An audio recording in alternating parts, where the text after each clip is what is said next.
So there's just a lot going on in that one. There's also a lot going on in Lincoln Riley's old school, Oklahoma.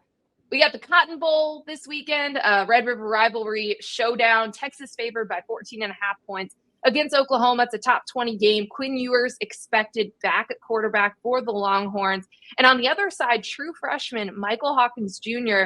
is starting for Oklahoma. This is the first time a true freshman has started this game for the Sooners ever. Brett Venables said that he has faith in him, that he thinks he has a lot of maturity. He's an easy guy to bet on. I think the biggest question for this one, Joshua, considering how good Texas is how rusty is Quinn Ewers? Like, that's really my only concern, because I think that's the only way that, like, a team that feels to be in a totally different category and a different echelon in the sport right now than Oklahoma would keep this game close. I will say Oklahoma won it last year. Weird things have happened. The stadium is split 50-50 in this one. But to me, it's about Quinn Ewers after a few weeks off with his injury.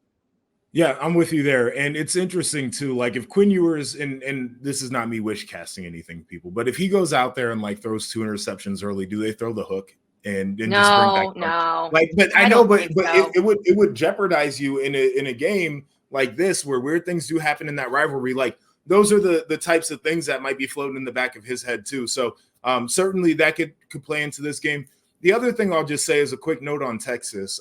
As good as I do think they are, I have a legitimate question about how good their defense actually is. Because going back through, they have not played good offenses. And frankly, we're probably not going to find out how good their defense is in this game. And so that's probably my one question for the number one team in the country. It's a good unit. I'm trying to understand how good. But to your point, like, it feels like the most likely way that this game goes off the rails for Texas is if Quinn Ewers comes out there and he looks like he's coming off of an injury.